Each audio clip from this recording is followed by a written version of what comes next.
স্বাগতম সবাইকে। আপনারা শুনছেন বেঙ্গল আফটার ডার্ক। আমাদের আজকের আয়োজন লেখক অনিশ দেবের লেখা ছোট গল্প অবচেতন।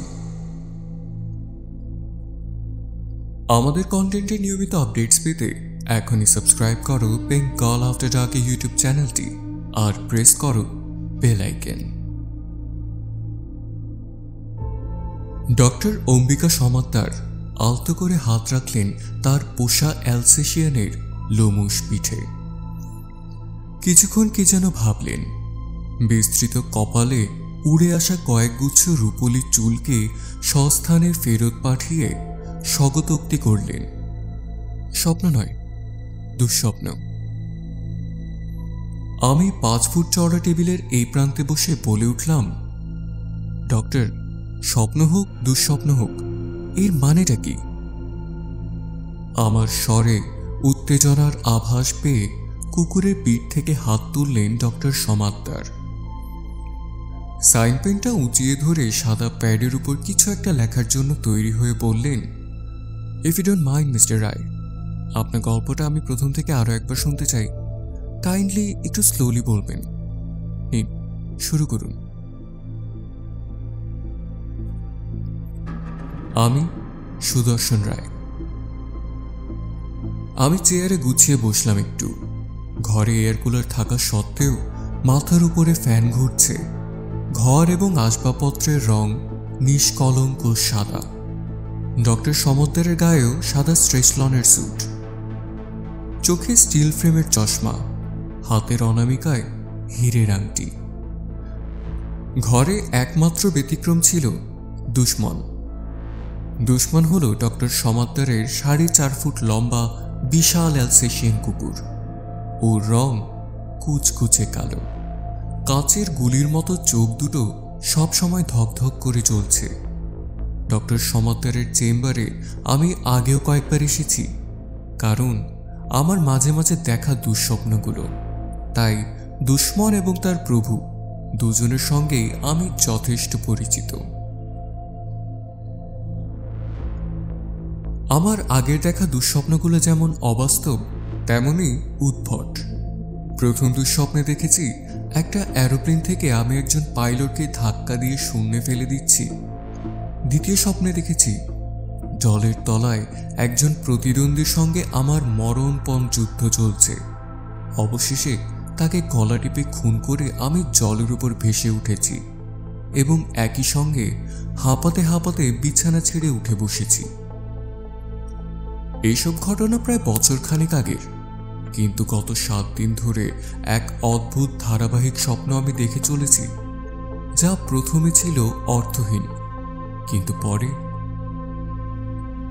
একটু কেশে গলা পরিষ্কার করলাম, রুমাল বের করে চোখ মুছলাম। ডক্টর সমাদ্দার নীরবে আমার কথা বলার অপেক্ষায় রইলেন। কয়েক মুহূর্ত ভেবে নিয়ে বলতে শুরু করলাম, ডক্টর, সবকিছু শুরু লাস্ট মঙ্গলবার। আমি বিয়ে করিনি। শুতে শুতে রোজই বেশ রাত হয়। সেদিনও রাত হয়েছিল, কিন্তু ঘুম আসতে আমার কখনোই দেরি হয় না।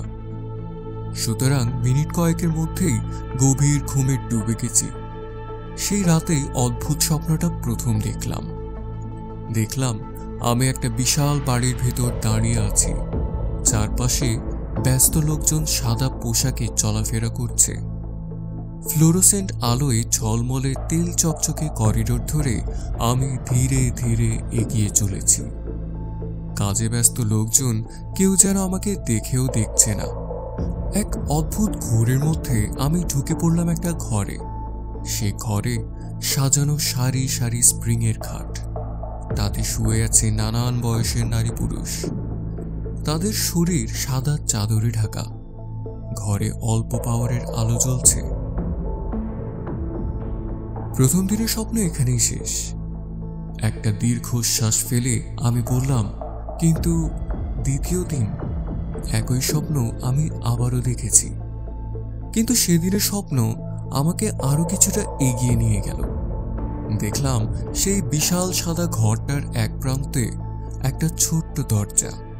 আমি মন্ত্রমুগ্ধের মতো যান্ত্রিকভাবে সেই দরজাটা লক্ষ্য করে এগিয়ে চললাম। দরজার চৌকাঠ পেরোতেই নজরে পড়ল একটা ছোট্ট ঘর। ঘরটা হয়তো রান্নাঘর, বা হয়তো বাথরুম, হয়তো ভাড়ার ঘর। ঠিক মতো কিছু বলতে পারবো না, কারণ ঘরে শুধুমাত্র ডান দিকের একটা অংশ আমার নজরে পড়েছে। সেটা একটা সাদা বেসিন।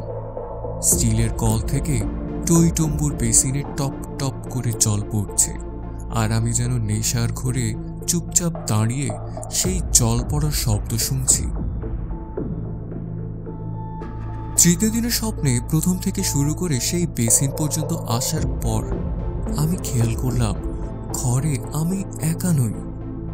একজন লম্বা মানুষ, পরনে সাদা ধবধবে আলখাল্লা, বেসিনের কাছে দাঁড়িয়ে রয়েছেন। তার মুখে ব্যঙ্গের হাসি। বিশ্বাস করুন ডক্টর, সেই সাদা পোশাক পরা ভদ্রলোকের চেহারা এখনো আমার চোখের সামনে ভাসছে। যেন স্পষ্ট দেখতে পাচ্ছি তার কালো চোড়া ভুরু, টিকলো নাক, কালো কুচকুচে শৌখিন গোঁফ, ছোট ছোট চোখ, ফর্সা গালের বাঁ দিকে একটা আঁচিল তীর তীর করে কাঁপছে। ডক্টর অম্বিকা এবার নড়ে চড়ে বসলেন। বাঁ হাতটা দুশ্মনের পিঠে রেখে বললেন, excuse me for the interruption mister Roy. এখানে আমার একটা প্রশ্ন আছে। একটা জিনিস আপনার জানা প্রয়োজন। সাধারণত কোনো স্বপ্নে আমরা যখন আমাদের অচেনা কোনো মানুষকে দেখি, তখন চেতনা ফিরে সেই স্বপ্নে দেখা মানুষের চেহারার নিখুঁত বর্ণনা আমরা কখনোই দিতে পারি না। It's out and out impossible. সুতরাং আমার দৃঢ় বিশ্বাস এই লম্বা লোকটাকে আপনি আগেও কোথাও দেখেছেন। You must have seen him somewhere. I'm pretty sure of it. আমার পাণ্ডুর মুখমণ্ডলে সম্ভবত একটা বিহল ভাব ফুটে উঠেছিল। সেটা লক্ষ্য করে ডক্টর অম্বিকা তাড়াতাড়ি বলে উঠলেন, মিস্টার রায়, যেটা হওয়া উচিত আমি আপনাকে সেটাই এক্সপ্লেইন করলাম। নাও গেট অন ইউর স্টোরি। এইটুকু বলে চশমাটা চোখ থেকে নামিয়ে সাদা ফ্ল্যানেলের লেন্সটুকু ঘষে নিলেন। তারপর আবার চশমা চোখে দিলেন। আমি ঘটনা পরম্পরা একবার ভেবে নিয়ে বলে চললাম। তৃতীয় দিনের স্বপ্ন সেখানেই শেষ। 4 নম্বর দুঃস্বপ্ন দেখলাম আরও বোধহয় 2 দিন পরে, এবং আগের দিনের মতোই 3 নম্বর স্বপ্নের অসমাপ্ত অংশ এবারেও শেষ হলো 4 নম্বরে গিয়ে। একটু ইতস্তত করে আবার বলতে শুরু করলাম, ডক্টর, আমাকে দেখে সেই ভদ্রলোক হাসলেন। তিনি হাত বাড়িয়ে আমার দিকে এগিয়ে এলেন, বললেন, glad to meet you mister Roy, I am doctor Shankar Das Giri. এরপর না আমি চুপ করেই রইলাম। তারপর ডক্টর গিরি ঘুরে গেলেন ঠিক বেসিনের দিকে। মাথা ঝুঁকিয়ে দাঁড়ালেন কলের সামনে। বাঁ পাশের ছোট্ট তাক থেকে একটা সাদা রঙের সাবান নিয়ে তিনি মুখে ঘষতে লাগলেন। আমি ঠিক তার পেছনে দাঁড়িয়ে তার মুখ ধোয়া লক্ষ্য করছিলাম। মনের মধ্যে কেমন যেন একটা অদ্ভুত উত্তেজনা টের পাচ্ছিলাম। আমার হাত দুটো যেন অধৈর্য আর চঞ্চল হয়ে উঠল। শেষে আমি আর নিজেকে ধরে রাখতে পারলাম না। এগিয়ে গেলাম ডক্টর গিরির কাছে, খুব কাছে। তারপর বিদ্যুৎ ঝলকের মতো ক্ষিপ্রতায় বেসিনের উপর ঝুঁকে থাকা তার মাথাটা চেপে ধরলাম। ডক্টর গিরির শরীরটা ঝটকা দিয়ে ভীষণভাবে কেঁপে উঠল। উনি প্রথমে একটু হকচকিয়ে গেলেও তারপরে সর্বশক্তি দিয়ে আমার সঙ্গে যুঝতে শুরু করলেন। আমিও তার মাথাটা বেসিন ভর্তি জলের দিকে ঠেলেই নিয়ে চললাম। আমি পেছনে থাকায় ডক্টর গিরি বিশেষ সুবিধা করতে পারলেন না। এরপর এক সময় হেরে গেলেন। ডক্টর গিরির মাথাটা জলে ডুবিয়ে চেপে ধরতেই তার শরীরটা প্রচণ্ড আক্ষেপে কেঁপে উঠতে লাগল। বেশ কিছুক্ষণ চলল শরীরের ছটপটি। তারপর সব থেমে গেল। দুঃস্বপ্ন কেটে যখন জেগে উঠলাম, তখন আমার সারা শরীর ঘামে ভিজে রয়েছে। পকেট থেকে রুমাল বের করে ঘামটা মুছলাম। এরপর অসহায় চোখে তাকালাম ডক্টর অম্বিকার দিকে। তিনি তখন গভীর চিন্তায় মগ্ন। মাঝে মাঝে প্যাডের কাগজে কি যেন লিখে চলেছেন। এরপর হঠাৎই তিনি মুখ তুলে প্রশ্ন করলেন, তারপর? আমি মৃদুস্বরে জবাব দিলাম, তারপর গতকাল মানে সোমবার দিন স্বপ্নটা আবার শুরু থেকে দেখা শুরু করলাম। সেই করিডোর, সেই ঘর, সেই ছোট দরজা। অবশেষে ডক্টর গিরির নিথর শরীরের কাছে দাঁড়িয়ে থাকা আমি গিরির বডিটা একটা ঘোরের মধ্যে কাঁধে তুলে নিলাম। ওর মাথার ভিজে চুল থেকে তখনও টপ টপ করে জল পড়ছে। আগে খেয়াল করিনি, এখন দেখলাম ছোট্ট ঘরটার ডান পাশে বেসিন থেকে কিছুটা এগিয়ে একটা খোলা দরজা। আমি একটুও ভয় না পেয়ে শঙ্কর দাসকে কাঁধে নিয়ে সেই দরজার দিকে বেরিয়ে পড়লাম। সামনের করিডোরে একটা অল্প পাওয়ারের বাল্ব জ্বলছিল। সেটা বেরোতেই চোখে পড়ল একটা ছোট দরজা। দরজা খুলে আমি বেরিয়ে পড়লাম। বাইরে অন্ধকার খোলা মাঠ, দূরে কয়েকটা আলোর বিন্দু চোখে পড়ছে। আমি একটুও না থেমে হেঁটেই চললাম, কিন্তু কোথায় যাচ্ছি আমি সে জানিও না। একসময় দেখলাম একটা হালকা জঙ্গলে আমি দাঁড়িয়ে আছি। চারপাশে কয়েকটা বড় বড় গাছ। কি গাছ জানি না। শঙ্কর দাসের দেহটা ঘাস ছাওয়া মাটিতে নামিয়ে রাখলাম। তারপর একটা কোদাল দিয়ে মাটি খুঁড়তে শুরু করলাম। কোদালটা কোত্থেকে যে আমার হাতে এলো তা আমি বলতে পারি না। মাটি খোঁড়া শেষ হলো। সেই গর্তে আমি ডক্টর গিরিকে শুইয়ে দিলাম।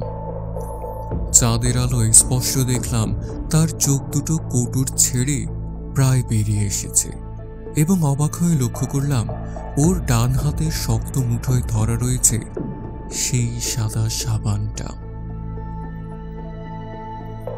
কেমন একটা ভয় আমাকে অষ্টেপৃষ্ঠে জড়িয়ে ধরল। তাড়াহুড়ো করে গর্তে মাটি ঢালতে লাগলাম। একসময় গর্ত ভরাটো হলো। কোদালটা নিয়ে ক্লান্ত হয়ে ফিরে আসছি। তখনই আমার নজর পড়ল ডক্টর গিরির ডান হাতটা কবরের বাইরে বেরিয়ে রয়েছে। সেই হাতের শক্ত মুঠোয় তখনও ধরা রয়েছে সাদা সাবানটা।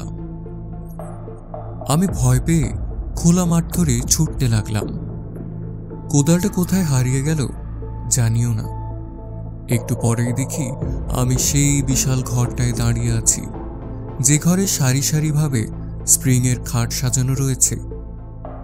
ঘরে একটা নীল রঙের আলো জ্বলছে। সাদা চাদরে ঢাকা মানুষগুলোকে পেরিয়ে নিঃশব্দে এগিয়ে গেলাম। দেখলাম একেবারে শেষে একটা খাট খালি, কোনো লোক সেখানে শুয়ে নেই। আমি বাধ্য শিশুর মতো সেই ধবধবে বিছানায় গিয়ে শুয়ে পড়লাম। চাদরে ঢেকে ফেললাম আমার শরীর। ক্রমশ ঘুমে চোখ বুজে এলো। ডক্টর ডক্টর স্বপ্নটা এখানেই শেষ। আমার গলার স্বর যেন আশঙ্কায় কেঁপে উঠল। কিন্তু আজ দুপুরে ঘুমের মধ্যে আবার ওই একই স্বপ্ন। করিডোরে দাঁড়িয়ে থাকা থেকে শুরু করে বিছানায় শোয়া পর্যন্ত এইটুকু তো আবার দেখলাম। আমার ভয় হচ্ছে এবার থেকে হয়তো এই দুঃস্বপ্নটা রোজ রাতে আমাকে দেখা দেবে। ডক্টর অম্বিকা সমদ্দার ডান হাত আর বাঁ হাতের 5 আঙ্গুল পরস্পরের মাথায় ছুঁয়ে কয়েক মুহূর্ত নীরব রইলেন। আপন মনেই বার কয়েক মাথা নেড়ে বললেন, আপনার অনুমানটা ভুল নয়। আমারও বিশ্বাস এই দুঃস্বপ্ন রোজ রাতে আপনাকে দেখা দেবে। আপনার স্বপ্ন নিয়ে আমাকে 2 দিন ভাবার সময় দিন, তারপরে আমি আপনাকে একটা রেমেডি জানাবো। আজ তাহলে। আমি ইঙ্গিত বুঝতে পেরে চেয়ার ছেড়ে উঠে দাঁড়ালাম। পকেট থেকে মানিব্যাগ বের করে গুনে গুনে 64 টাকা তার হাতে তুলে দিলাম। ডক্টর সমদ্দার মাথা ঝাঁকিয়ে বিলটা লিখতে লিখতে বললেন, আপনি বৃহস্পতিবার বিকাল 5টায় আসুন, আর এর মধ্যে যদি ওই নাইটমেয়ার আবার দেখেন তাহলে আমাকে জানাবেন, কেমন? জি ডক্টর। বিলটা তার হাত থেকে নিয়ে পকেটে ভরলাম। যথাক্রমে দুশ্মন এবং তার প্রভুর সঙ্গে নজর মিলিয়ে ঘর ছেড়ে বেরিয়ে এলাম। স্প্রিংয়ের দরজা আপনা আপনি বন্ধ হয়ে গেল। সিঁড়ি দিয়ে নামতে নামতে মনের আয়নায় ভেসে উঠল শঙ্কর দাস গিরির মুখ এবং পরক্ষণেই যেন দেখতে পেলাম কবরের বাহিরে বেরিয়ে থাকা তার সাবান ধরা ডান হাতটা। এরপর বৃহস্পতিবার বিকেল 5টায় ডক্টর সমদ্দারের চেম্বারে হাজির হলাম। আমাকে দেখে পরিচিতের হাসি হেসে তিনি বসতে বললেন। দুশ্মন যথারীতি তার প্রভুর পাশে বসে। ডক্টর সমদ্দারকে জানালাম তার অনুমানই ঠিক। এই 2 দিনে সেই স্বপ্ন আমি আরও 2বার দেখেছি।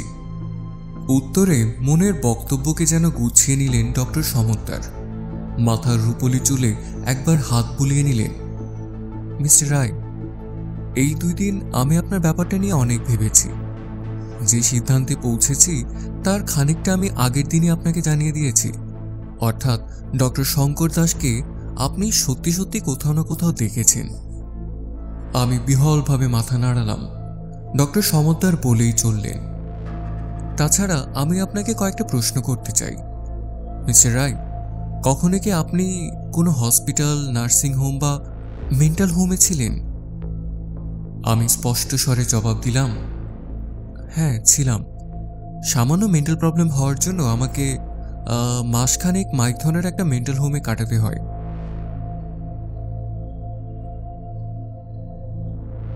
সেটা কবে?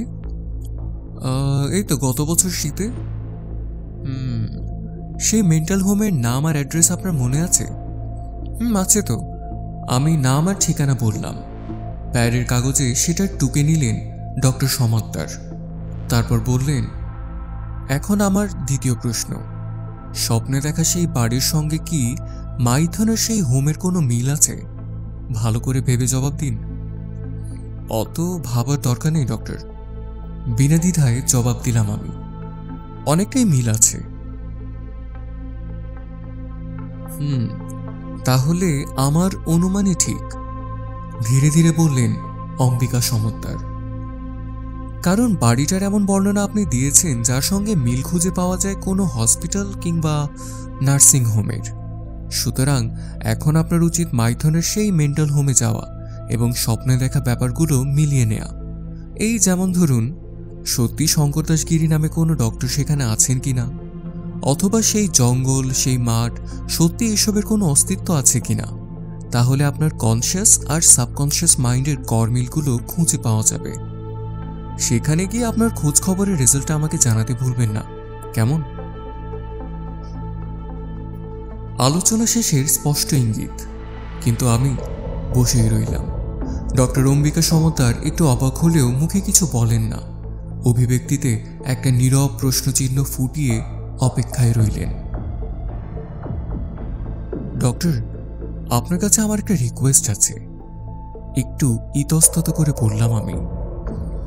মাইথনে আমার সঙ্গে আপনাকেও আসতে হবে। ওখানে একা গেলে আমি খুব শেকি ফিল করব। ইফ ইউ ডোন্ট মাইন্ড, এই জন্য আপনার ফিস যা লাগে আমি দেব। প্লিজ ডক্টর, প্লিজ আপনি আমার সঙ্গে চলুন, একদিনেরই তো ব্যাপার। ডক্টর সমদ্দার কয়েক মিনিট চুপ করে রইলেন, কি যেন ভাবলেন মনে মনে। অবশেষে মুখ খুললেন। আপনার অবস্থা আমি বুঝতে পারছি মিস্টার রায়, কিন্তু আমার পক্ষে যাওয়া একটু প্রবলেম। আমার চেম্বার আছে, দুশ্মন আছে। তাছাড়া আপত্তি করবে না ডক্টর, প্লিজ প্লিজ একটা দিন আপনি আমার জন্য সময় দিন। বললাম তো আপনার প্রপার ফিস আমি দেব, কিন্তু আমার সঙ্গে আপনাকে যেতেই হবে, প্লিজ ডক্টর। কিন্তু দুশ্মন? দুশ্মনের পিঠে হাত রাখলেন ডক্টর সমদ্দার। আমাকে ছাড়া তো থাকতেই পারবে না। আমি ছাড়া কারো কথা শোনে নাও, কারো হাতে খাবারও খায় না। আমি মরিয়া হয়ে বলে উঠলাম, ওকেও প্রয়োজনে সঙ্গে নিন ডক্টর, আমার কোনো আপত্তি নেই তাতে। কিন্তু ডক্টর প্লিজ ওখানে আমাকে একা যেতে বলবেন না। ডক্টর সমদ্দার দুশ্মনের লোমশ কালো পিঠে হাত বোলাতে বোলাতে বললেন, ঠিক আছে, আপনার কথাই থাকলো। দুশ্মনও আমাদের সঙ্গী হোক। তারপর দুশ্মনের পিঠে চাপড় মেরে, গেট রেডি দুশ্মন, কাল আমরা বেড়াতে যাচ্ছি। উত্তরে দুশ্মনের হিংস্র দাঁতের ফাঁক থেকে একটা চাপা গড়গড় শব্দ ভেসে আসে। আপনাকে অসংখ্য ধন্যবাদ ডক্টর। আবেগে ডক্টর সমদ্দারের হাত চেপে ধরলাম আমি। তারপর চেয়ার ছেড়ে উঠে দাঁড়ালাম। ভিজিটের 64 টাকা তুলে দিলাম তার শীর্ণ হাতে। বললাম, তাহলে আগামীকাল দুপুরে ট্রেনে আমরা রওনা হচ্ছি, তাই না? মৃদু হেসে ঘাড় হেলালেন ডক্টর অম্বিকা সমদ্দার। ওর চেম্বার ছেড়ে বেরিয়ে এলাম আমি। এরপর সিঁড়ি দিয়ে নামতে শুরু করলাম। মাইথনের সেই মেন্টাল হোমের দরজায় যখন পৌঁছলাম তখন সন্ধে 6:30। বর্ষার শেষ এবং শরতের শুরু। হয়তো সে কারণেই বেলা শেষের আলোটুকু পশ্চিম প্রান্তে অদৃশ্য হওয়ার আগে কিছুটা দ্বিধাগ্রস্ত। সেই সাথে দ্বিধাগ্রস্ত আমিও। এই নির্জন পরিবেশে দাঁড়িয়ে সেই দুঃস্বপ্ন যেন ফিরে আসছে বারবার। সদর দরজায় লাগানো নামের ফলকের দিকে গভীর দৃষ্টিতে তাকিয়েছিলাম। ডক্টর অম্বিকা সমদ্দারের স্বরে চমক ভাঙল আমার। মিস্টার রায়, অকারণে সময় নষ্ট করে লাভ কি বলুন? চলুন ভিতরে যাওয়া যাক। অতএব আমরা এবং দুশ্মন তিনজনেই পা বাড়ালাম অন্দরমহলের দিকে। অন্ধকার ঘনিয়ে আসা নির্জন ধুধু প্রান্তরে দাঁড়িয়ে থাকা বাড়িটায় আলো জ্বলছে।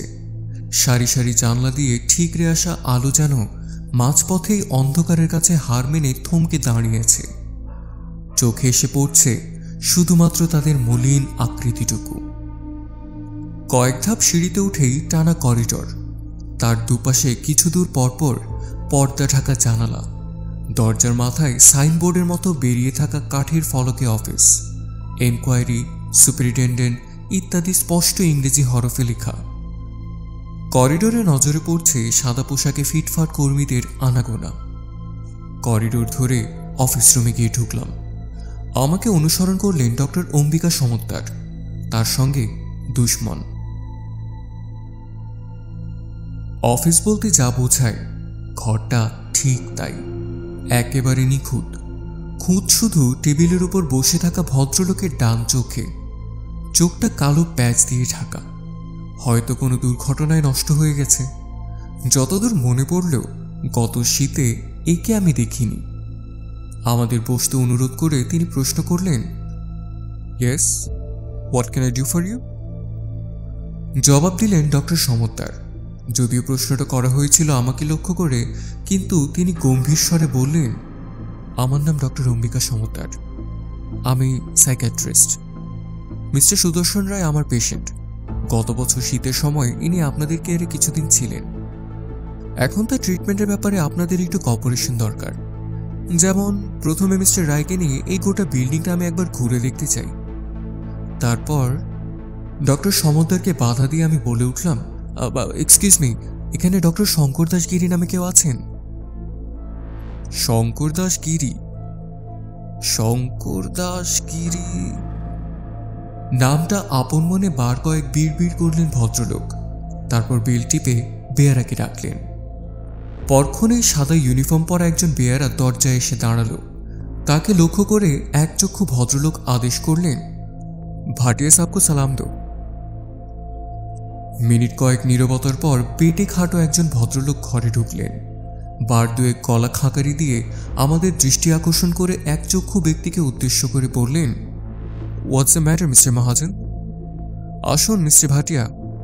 ইশারায় তাকে বসতে বললেন মহাজন। এনারা জানতে চাইছে শঙ্কর দাস গিরির কথা। আমি তো এখানে নতুন, তাই ভাবলাম খবরটা আপনি দিতে পারবেন। মিস্টার ভাটিয়া চেয়ারে বসলেন। কিছুক্ষণ চিন্তা করে বললেন, দেখুন ডক্টর শঙ্কর দাস গিরির ব্যাপারটা একটু মিস্টেরিয়াস। মাস 6 আগে গত শীতে হঠাৎই একদিন তিনি নিখোঁজ হয়ে যান। বহু চেষ্টা করেও কোনো খবর আমরা পাইনি। আমার হাত পা থর থর করে কাঁপতে লাগলো। বুকের ভেতরটা যেন আচমকা গা ছাড়া দিয়ে উন্মাদের মতো ছুটতে লাগলো। শরীরে রক্তের চাপ হঠাৎ বেড়ে যাওয়ায় ভাটিয়ার আর কোনো কথা আমার কানে ঢুকলো না। শুধু শঙ্কর দাস গিরির নিখোঁজ হওয়ার খবরটা আমার মাথার ভেতর ধাক্কা দিতে লাগলো। ডক্টর অম্বিকা সমদ্দার আমার মুখের দিকে তাকিয়ে চমকে গেলেন। চাপা গলায় বললেন, বি স্টেডি, ভয় পাওয়ার কিছু নেই।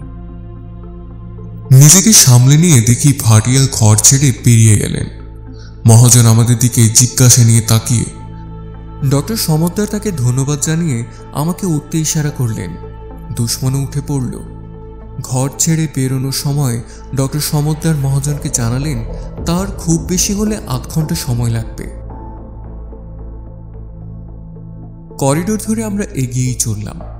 এক এক পায়ে গড়ছি আর আমার বুকের ঢিপ ঢিপ ক্রমশ বেড়েই চলছে। ডক্টর অম্বিকা সমদ্দার কিন্তু নির্বিকার। দুশ্মন নীরবে তার প্রভুকে অনুসরণ করে চলছে। মিনিট 3 হাঁটার পর চোখে পড়ল আর একটা করিডোর আড়াআড়িভাবে প্রথম করিডোরকে কেটে গিয়েছে। সেই চৌরাস্তায় পৌঁছে আমি একবার ডান দিকে আর একবার বাঁ দিকে তাকালাম। তারপর সিদ্ধান্ত নিয়ে ডান দিকে এগোলাম। ডক্টর সমদ্দার আমাকে অনুসরণ করলেন। কয়েক পা যেতেই বাঁ দিকে একটা খোলা দরজা আমার নজরে পড়ল। দরজা পেরোতেই একটা বিশাল ঘর।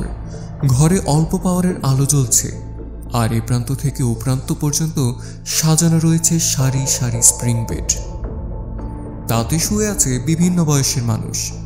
তাদের শরীর সাদা চাদরে খানিকটা করে ঢাকা। দেখে তাদের অসুস্থ বলেই মনে হচ্ছে। বিশাল ঘরটার ডান কোণে একটা ছোট্ট দরজা দেখে আমি একটু অবাক হলাম না, কারণ এখন বুঝতে পারছি এরপর কোন কোন দৃশ্য আমাকে দেখতে হবে। মন্ত্রমুগ্ধের মতো সেই দরজা লক্ষ্য করে এগিয়ে চললাম আমি, আর আমার পেছনে ডক্টর অম্বিকা। ছোট দরজায় দাঁড়িয়ে আমার আর ডক্টর সমদ্দারের চোখাচোখি হলো, কারণ দরজাটা পেরিয়েই আরও একটা ছোট্ট ঘর। সেই ঘরের ডান দিকে আরও একটা দরজা, আর দরজার পরে দেয়ালে লাগানো আছে একটা ধপধপে সাদা বেসিন, সেটাও জলে টইটুম্বুর। কল থেকে ফোঁটা ফোঁটা জল টপ টপ করে বেসিনে পড়ছে। বেসিনে বাঁ পাশে ছোট্ট একটা সাবান রয়েছে, তার রং নীল, সাদা নয়। এবার আমি সম্মোহিতের মতো ডান দিকের খোলা দরজা দিয়ে বেরিয়ে পড়লাম। একবারের জন্যও পেছনে তাকালাম না, কিন্তু শুনতে পাচ্ছিলাম ডক্টর সমদ্দারের ভারী বুটের শব্দ। সামনের করিডোরে অল্প পাওয়ারের আলো জ্বলছে। সেটার শেষ প্রান্তে একটা ছোট দরজা। দরজাটা ভেজানো ছিল। আমি সেটা খুলে বাইরের অন্ধকার খোলা মাঠে পা রাখলাম। অন্ধকারের মধ্যেই দু একটা আলোর বিন্দু চোখে পড়ছে। আমি অক্লান্ত পায়ে হেঁটেই চললাম। গন্তব্যস্থল কোথায় আমি জানি না। হঠাৎই পায়ের কাছে আলোর বৃত্ত দেখে চমকে উঠলাম। পেছনে ফিরে দেখি ডক্টর সমদ্দার পকেট থেকে একটা টর্চ লাইট বের করে জ্বেলেছেন। এই ঘন অন্ধকারে তার সঙ্গে হেঁটে চলা দুশ্মনকে স্পষ্টভাবে নজরে পড়ছে না। আমাকে ফিরে তাকাতে দেখে বলে উঠলেন অম্বিকা, মিস্টার রায়, 1 মিনিট। আপনার কি মনে হচ্ছে যে আপনার স্বপ্নের সঙ্গে এইসব মিলে যাচ্ছে? আমি না কোনো জবাব দিতেই পারলাম না, শুধু মাথা ঝাঁকালাম। ডক্টর সমদ্দার থমকে দাঁড়ালেন। আমিও ঘুরে দাঁড়ালাম তার মুখোমুখি। দেখুন, আমার মনে হয় আপনার অন্য স্বপ্নগুলোর মতো এটাও কোনো একটা কল্পনা। শুধু এই হোমের পটভূমি আপনার কল্পনাকে স্বপ্নে গড়তে হেল্প করেছে, তার বেশি কিছু নয়। সুতরাং আমার মনে হয় আর বেশি সময় নষ্ট না করে আমাদের ফেরত যাওয়াই উচিত। বাড়ি ফিরে ঠিকমতো খাওয়া দাওয়া করুন, ঘুরে বেড়ান, দেখবেন 2-1 দিনে নাইটমেয়ার কোথায় যেন মিলিয়ে গেছে। সো মিস্টার রায়, চলুন, let's go back. Doctor Samaddar ঘুরে দাঁড়াতেই আমি চাপা গলায় বলে উঠলাম, নো ডক্টর, নেভার। আমি এর শেষ দেখতে চাই। অন্ধকারে সমদ্দারের অভিব্যক্তি আমার আর নজরে পড়ল না, শুধু তার কণ্ঠস্বর শোনা গেল। শেষ মানে? Okay, as you wish, come on দুশ্মন। আমরা আবার চলতে শুরু করলাম। আচ্ছনের মতো চলতে চলতে হঠাৎ আবিষ্কার করলাম একটা হালকা জঙ্গলে আমি দাঁড়িয়ে আছি। ভিজে হাওয়ার ছাপটা আমার চোখে মুখে ঠান্ডা পরশ বুলিয়ে দিচ্ছে। চারপাশে চেয়ে দেখি কয়েকটা বড় বড় গাছ। কি গাছ জানি না, তার মধ্যেই খানিকটা ফাঁকা জায়গা। পায়ের কাছে টর্চের আলোর বৃত্তে চোখে পড়ল ঘাসে ছাওয়া মাটি। আমাকে দ্বিধাগ্রস্তভাবে দাঁড়িয়ে থাকতে দেখে ডক্টর অম্বিকাকে যেন বলতে যাচ্ছিলেন, কিন্তু দুশ্মনের চাপা হিংস্র গর্জন তাকে থামিয়ে দিল। দুশ্মন আমাদের ছাড়িয়ে চট করে কিছুটা এগিয়ে গেল। ছটফটে পায়ে ফাঁকা জায়গাটায় পায়চারি করতে লাগলো। আমার বুকের ভেতর কেউ যেন হাতুড়ি পেটাচ্ছে। একটা অদ্ভুত আশঙ্কা যেন পাকে পাকে জড়িয়ে ফেলতে চাইছে। দুশ্মনের গর্জন একটু জোরালো হলো। অন্ধকারে ওর আবছায়া শরীরটা ঘাস ছোঁয়া জমিতে নাড়াচাড়া করছে। কিছুক্ষণ পরে বুঝলাম, নড়াচড়া নয়, দুশ্মন প্রাণপণে মাটি আছড়াচ্ছে। ডক্টর সমদ্দারের টর্চ ধরা হাত কেঁপে উঠল। তারপর গিয়ে স্থির হলো দুশ্মনের কালো বিশাল শরীরের উপর। তার তীক্ষ্ণ থাবার আঁচড়ে উপরের ঘাস ছিঁড়ে নিচের মাটি ইতিমধ্যে বেরিয়ে পড়েছে। মাত্র কয়েক মিনিট, তারপর যে দৃশ্য দুশ্মন দেখালো তাতে আমি অবাক না হলেও ডক্টর সমদ্দার চমকে উঠেছিলেন। তার মুখ থেকে একটা চিৎকার বেরিয়ে এলো। গর্জন করে উঠল দুশ্মনও। আমি নিশ্চুপ, আমি নিথর। ডক্টর সমদ্দারের টর্চের আলো খাবলানো মাটির উপর থরথর করে কাঁপছে। তবুও দেখতে আমাদের কোনো অসুবিধে হচ্ছে না। স্পষ্ট দেখলাম সামান্য খোঁড়া মাটি থেকে বেরিয়ে রয়েছে পচে যাওয়া একটা হাত। সেই হাতের কোনো কোনো জায়গায় সাদা হাড়ের আভাস নজরে পড়ছে। আর সেই বিধ্বস্ত হাতের মুঠোয় ধরা রয়েছে একটা ময়লা সাদা সাবান। তো এই ছিল আমাদের আজকের আয়োজন। আমাদের আয়োজনটি ভালো লেগে থাকলে লাইক করো। নিয়মিত এমন রহস্য, রোমাঞ্চ এবং অলৌকিকতা ভরা কন্টেন্ট পেতে সাবস্ক্রাইব করো বেঙ্গল আফটার ডার্ক ইউটিউব চ্যানেলটি আর প্রেস করো বেল আইকন। সেই সাথে কমেন্টে জানাও আমাদের আয়োজন সম্পর্কে তোমাদের মতামত আর শেয়ার করো তোমার বন্ধুদের সাথে। ফিরছি আরও একটি নতুন গল্প নিয়ে আগামী শুক্রবার। Till then, take care and good by.